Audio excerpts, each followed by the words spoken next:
नमस्कार सर्व शिक्षक बंधू आणि भगिनींनो, त्याचप्रमाणे भावी काळामध्ये शिक्षक होण्याची इच्छा असणारे तसेच डी.एड. डी.टी.एड. उत्तीर्ण जे कोणी माझे बंधू आणि भगिनी असतील त्यांच्यासाठी आनंदाची बातमी आहे, एक महत्त्वाची बातमी आहे। आज दिनांक 25 मार्च 2026 रोजी महाराष्ट्र राज्य परीक्षा परिषदेकडून टी.ई.टी. संदर्भात आज निवेदन जारी करण्यात आलेलं आहे। आपण बघू शकता या ठिकाणी स्क्रीनवर जो आपला दिसत आहे स्क्रीनवर विषय आहे महाराष्ट्र शिक्षक पात्रता परीक्षा महाटेट 2026 निवेदनाबाबत। महाराष्ट्र राज्य परीक्षा परिषद पुणे या कार्यालयामार्फत महाराष्ट्र शिक्षक पात्रता परीक्षा महाटेट 2026 ही जी परीक्षा आहे ही परीक्षा 21 जून 2026 रोजी रविवारी तिचं आयोजन करण्यात आलेलं आहे। या पत्रासोबत त्यांनी या ठिकाणी पूर्ण जी काही माहिती आहे ती माहिती आपल्याला पुरवलेली आहे। महाराष्ट्र राज्य परीक्षा परिषद पुणे यांच्याकडून महाराष्ट्र शिक्षक पात्रता परीक्षा 2026चं निवेदन जे आहे ते प्रसिद्ध या ठिकाणी करण्यात आलेलं आहे। शासन निर्णय 23 ऑगस्ट 2013 अन्वये शासनाच्या वतीने महाराष्ट्र राज्य परीक्षा परिषद पुणे या कार्यालयामार्फत महाराष्ट्र शिक्षक पात्रता म्हणजेच महाटेट 2026 परीक्षेचं आयोजन रविवार दिनांक 21/6/2026 रोजी करण्यात आलेलं आहे। या दिवशी इयत्ता 1 ते 5वी पेपर क्रमांक 1 व इयत्ता 6वी ते 8वी पेपर क्रमांक 2 साठी सर्व व्यवस्थापन, सर्व परीक्षा मंडळे, सर्व माध्यम अनुदानित, विनाअनुदानित, कायम विनाअनुदानित इत्यादी शाळांमध्ये शिक्षण सेवक तसेच शिक्षक पदावर नियुक्तीसाठी उमेदवारांना प्रथमतः ही परीक्षा उत्तीर्ण होणं अनिवार्य आहे। त्याचप्रमाणे माननीय सर्वोच्च न्यायालयाच्या आदेशाने जे शिक्षक सेवेमध्ये कार्यरत आहेत त्या सर्व शिक्षकांना सुद्धा ज्यांचे 5 वर्षापेक्षा जास्त सेवा आणखी शिल्लक आहे त्या सर्वांसाठी ही परीक्षा आपल्याला 2 वर्षामध्ये म्हणजेच सप्टेंबर 2027 पूर्वी आपल्याला ती परीक्षा उत्तीर्ण होणं बंधनकारक केलेलं आहे। त्या अनुषंगानं आपणा सर्वांसाठी ही बातमी खूप महत्त्वाची आहे। या परीक्षेशी संबंधित सर्व शासन निर्णय, अनुषंगिक माहिती, सूचना महाराष्ट्र राज्य परीक्षा परिषदेच्या https mahatet.in या संकेतस्थळावर उपलब्ध आहे।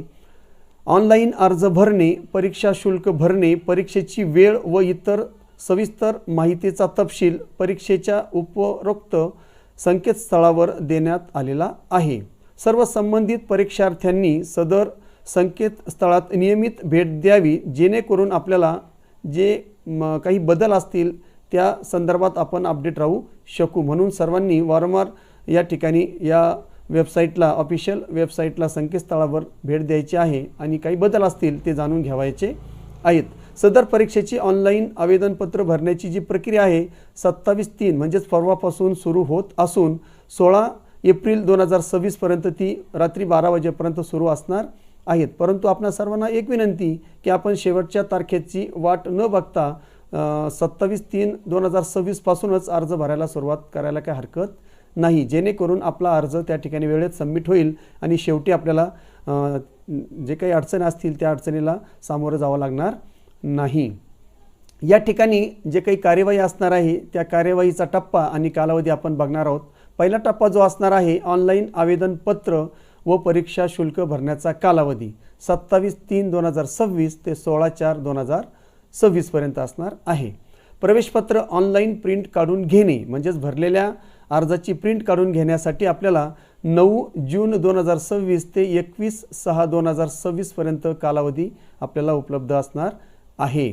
शिक्षक पात्रता परीक्षा पेपर क्रमांक 1 ते 5 वर्गाला शिकवणाऱ्या शिक्षकांसाठी जो कोणी जे काय आहे तो रविवार दिनांक 21 जून 2026 वेळ 10:30 सकाळी तो पेपर सुरू होईल। तर त्या ठिकाणी 13 म्हणजेच 1 वाजेपर्यंत तो पेपर सुरू असणार आहे। त्यानंतर शिक्षक पात्रता परीक्षेचा पेपर क्रमांक 2 म्हणजे 6वी ते 8वी वर्गाला शिकवणाऱ्या शिक्षकांसाठी जो पेपर आहे तो पेपर त्याच दिवशी 21/6/2026 रोजी दुपारी 2:30 वाजता 14:30 म्हणजेच अडीच वाजता पेपर सुरू होईल आणि संध्याकाळी 5 वाजेपर्यंत तो पेपर सुरू असणार आहे। अशा प्रकारे अडीच तासांचे 2 पेपर त्या दिवशी होणार आहेत। काही प्रशासकीय अडचणीमुळे जर त्यामध्ये काही बदल झाला तर या जे काही ऑफिशियल वेबसाईट आहे, संकेतस्थळ आहे, त्या संकेतस्थळावर आपल्याला कळवण्यात येईल। त्यानंतर या ठिकाणी काही ज्या सूचना आहेत त्या सूचनासुद्धा या ठिकाणी आपल्याला बघणं गरजेचं आहे। तर त्या सूचना कोणत्या आहेत तर बघा, पहिलं जी सूचना आहे, परीक्षाविषयक सर्व जसे आवेदनपत्र भरणे, परीक्षा शुल्क, शैक्षणिक व व्यावसायिक अर्हता, अभ्यासक्रम, प्रश्नपत्रिका, मूल्यमापन व निकाल विषयक सविस्तर माहिती, शासन निर्णय, परिषदेच्या वेबसाईटवर जी काही ऑफिशियल वेबसाईट आहे त्या ऑफिशियल वेबसाईटवर आपण या ठिकाणी व्हिडिओमध्ये बघू शकता। या ठिकाणी माझा कर्स आहे, तर ही https://mahatet.in वर आपल्याला उपलब्ध असणार आहे। त्यातील प्रत्येक सूचना आपण काळजीपूर्वकच वाचून मगच आपल्याला तो फॉर्म भरायचा आहे। अर्ज भरताना परीक्षार्थी इयत्ता 10वी व इयत्ता 12वीची शैक्षणिक तसेच D.Edची जे काही आपले प्रमाणपत्र असतील, त्यानंतर दिव्यांगत्व जे काही असेल त्याचं प्रमाणपत्र जर असेल, राखीव प्रवर्ग असल्यास त्याचं जात प्रमाणपत्र इत्यादी बाबतची सर्व मूळ प्रमाणपत्र म्हणजे आपले जे काही ओरिजिनल डॉक्युमेंट असतील ते आपण सोबत ठेवायचे आहे, त्याला स्कॅन करायचा आहे। आणि त्यानंतर नवीन जो काय आत्ता अलीकडचा जो फोटो आहे, रंगीत फोटो, त्या ठिकाणी तो आणि स्वाक्षरी म्हणजे आपली सहीसुद्धा आपल्याला त्या ठिकाणी काय करायचे आहे, स्कॅन करायचे आहे। त्यानंतर स्वयं घोषणापत्र आणि स्वतःचं ओळखपत्र ऑनलाईन आवेदनपत्रात आपल्याला अपलोड करावायचं आहे। 10वी 12वीचे आणि D.Edचे किंवा B.Edचे डॉक्युमेंट जे आहेत ते आपल्याला सबमिट करायचे नाहीत, परंतु त्या ठिकाणी त्याची माहिती आपल्याला भरायची आहे आणि त्यावरीलच माहिती आपण आपल्या फॉर्ममध्ये अर्जामध्ये अपलोड करायची आहे। ही गोष्ट सर्वांनी लक्षात ठेवायची आहे। सदर परीक्षेत प्रविष्ट होऊ इच्छिणाऱ्या उमेदवारांशी संपर्क ईमेल आणि SMS याद्वारे होऊ शकतो, म्हणून सर्वांनी आपला जो ईमेल आहे आणि फोन नंबर जो आहे तो अचूक भरावायचा आहे आणि अचूक जो आपण दिलेला आहे तो जतनसुद्धा करून ठेवायचा आहे। पेपर क्रमांक 1 प्राथमिक स्तर आणि पेपर क्रमांक 2 उच्च प्राथमिक स्तर दोन्ही प्रश्नपत्रिकेसाठी प्रविष्ट होऊ इच्छिणाऱ्या उमेदवारांनी दोन्ही स्तरासाठी त्या ठिकाणी असा विकल्प निवडावायचा आहे। ज्या शिक्षकांना किंवा ज्या उमेदवारांना दोन्ही पेपर द्यायचे आहे त्यांनी दोन्ही स्तराचा विकल्प निवडायचा आहे आणि ज्यांना फक्त एक पेपर द्यायचा आहे त्यांनी एक पेपर किंवा ज्याला फक्त पेपर क्रमांक 2 द्यायचा आहे त्यांनी फक्त पेपर क्रमांक 2चा विकल्प निवडायचा आहे। प्रत्येक स्तरासाठी वेगळा अर्ज भरण्याची आवश्यकता नाही।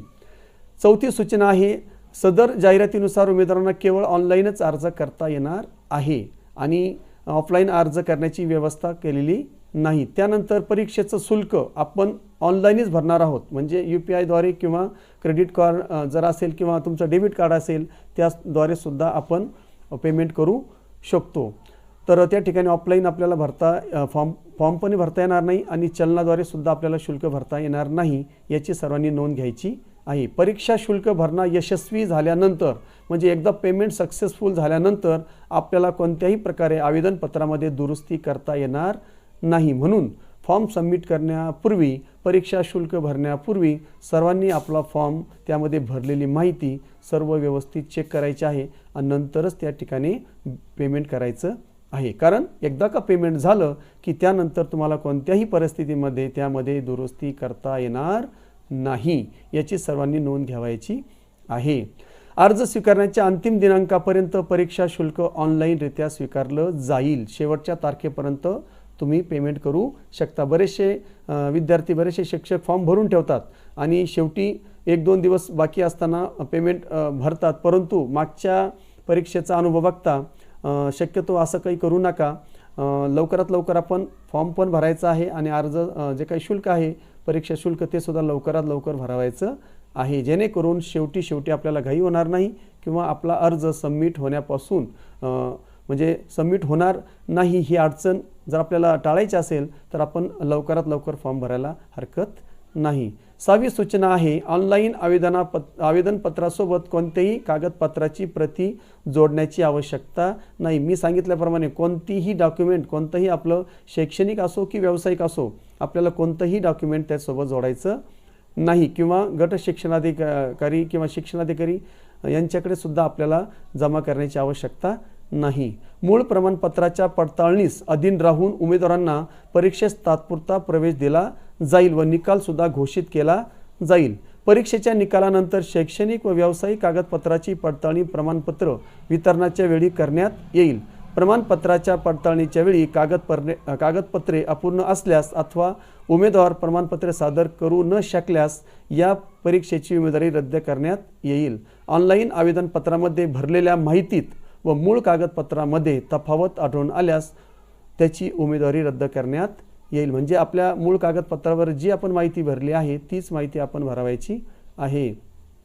एकापेक्षा जास्त आवेदनपत्र भरल्यास अंतिम भरलेले आवेदनपत्र ग्राह्य धरण्यात येईल आणि आधी सादर केलेल्या आवेदनपत्राचे शुल्क परत केले जाणार नाही. काही विद्यार्थी, काही शिक्षक एकापेक्षा जास्त फॉर्म भरतात.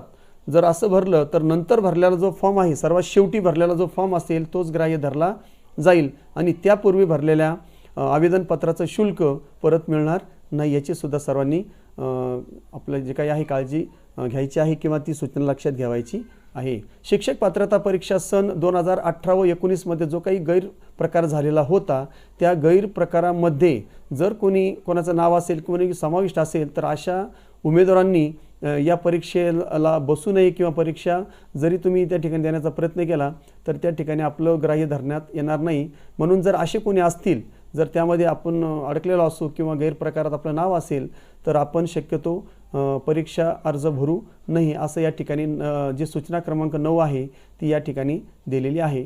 मी एकदा आपल्याला वाचून दाखवतो. शिक्षक पात्रता परीक्षा 2019 व 18 या परीक्षेतील गैरप्रकाराबाबत अनुक्रमे गुर-न 56/2021 व 58/2021 अन्वये सायबर पोलीस स्टेशन पुणे यांच्याकडे गुन्हा दाखल झालेला आहे. गैरप्रकारामुळे दाखल झालेल्या गुन्ह्याचे अनुषंगाने गैरप्रकारामध्ये समाविष्ट उमेदवारांची संपादनूक रद्द करणे व यापुढे घेण्यात येणाऱ्या शिक्षक पात्रता परीक्षेसाठी कायमस्वरूपी प्रतिबंधित अशी शास्ती निश्चित करून या कार्यालयाचे आदेश क्रमांक MRAPP-BAP-V 2022 3844 दिनांक 30/8/2022 व आदेश क्रमांक MRAPP-BAP-V 2022 4839 दिनांक 14/10/2022 अन्वये गैरप्रकारामध्ये समाविष्ट परीक्षार्थी उमेदवारांच्या विरुद्ध शास्ती निश्चित केलेली आहे. सदर आदेश महाराष्ट्र राज्य परीक्षा परिषदेच्या जे काही संकेतस्थळ आहे www.mscepune.in व http://mahatet.in या संकेतस्थळावर प्रसिद्ध करण्यात आलेला आहे. सबब 2019 व 2018 गैरप्रकारामध्ये समाविष्ट उमेदवारांना महाराष्ट्र शिक्षक पात्रता परीक्षा 2026 परीक्षेचे ऑनलाईन आवेदनपत्र भरता येणार नाही. तथापि 2019 व 2018 गैरप्रकाराच्या यादीमध्ये नाव समाविष्ट असून सुद्धा खोटी व चुकीची माहिती भरून परीक्षेस प्रविष्ट झाल्यास संबंधित उमेदवारावर कायदेशीर कार्यवाही करण्यात येईल याची सर्वांनी नोंद घ्यायची आहे.